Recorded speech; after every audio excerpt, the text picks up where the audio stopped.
కార్గిల్ యుద్ధంలో తాము పాల్గొన్నామంటూ పాక్ సైన్యం ఎట్టకేలకు 25 ఏళ్ల తర్వాత అంగీకరించింది. పాకిస్తాన్లోని రావల్పిండిలో గల పాక్ ఆర్మీ ప్రధాన కార్యాలయంలో జరిగిన డిఫెన్స్ డే కార్యక్రమంలో ఆ దేశ army chief general Asim Munir ఈ విషయాన్ని బహిరంగంగా ఒప్పుకున్నారు. ప్రస్తుతం ఆయన ప్రసంగించిన వీడియో సామాజిక మాధ్యమాల్లో చక్కర్లు కొడుతోంది.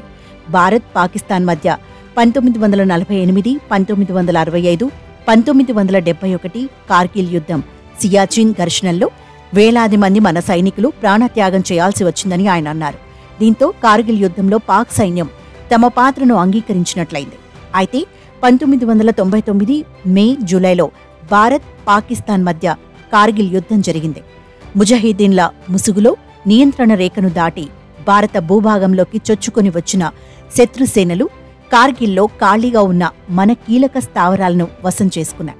వీరి ఆక్రమణను తెలుసుకున్న భారత సైన్యం వెంటనే ఆపరేషన్ విజయ్ను ప్రారంభించింది. భారత భూభాగాన్ని ఆక్రమించుకోవాలని చూసిన పాక్కు భారత ఆర్మీ పరాక్రమాన్ని రుచిచూపింది. ఆపరేషన్ విజయ్ పేరిట కార్గిల్ నుంచి యుద్ధభేరి మోగించి శత్రుసేనలను తరిమికొట్టింది. మన ఎదురుదాడితో బెంబేలెత్తిపోయిన పాక్ తోక ముడుచుకొని పారిపోయింది. జూలై 26న పాక్ సైన్యాన్ని తరిమికొట్టినట్టు ఇండియన్ ఆర్మీ ప్రకటించింది. అప్పటి నుంచి ఏటా ఆ రోజున కార్గిల్ విజయ్ దివాస్ను నిర్వహించుకుంటున్నాం. అయితే ఈ యుద్ధంతో తమ సైన్యానికి ఎలాంటి సంబంధం లేదని పాక్ కొన్నేళ్లుగా చెప్పుకుంటూ వస్తోంది. ముజాహిదీన్లు లేదా కశ్మీరీ తిరుగుబాటుదారులే ఈ దాడులకు పాల్పడ్డారని ఆరోపించింది.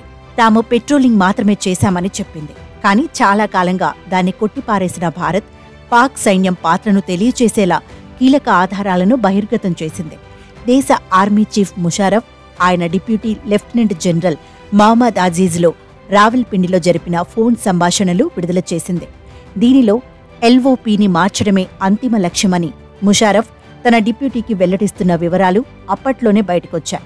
ఇదిలా ఉండగా గతంలో పాక్ ఆర్మీ మాజీ అధికారి ఒకరు కూడా కార్గిల్లో తమ దేశ బలగాల పాత్ర నిజమేనని చెప్పారు. ఆ ఆపరేషన్ను 4-మ్యాన్ షో అని అభివర్ణించారు.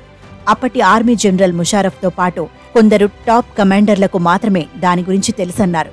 అయితే అప్పట్లో ఆయన వ్యాఖ్యలపై స్పందించేందుకు పాకిస్తాన్ ప్రభుత్వం నిరాకరించింది.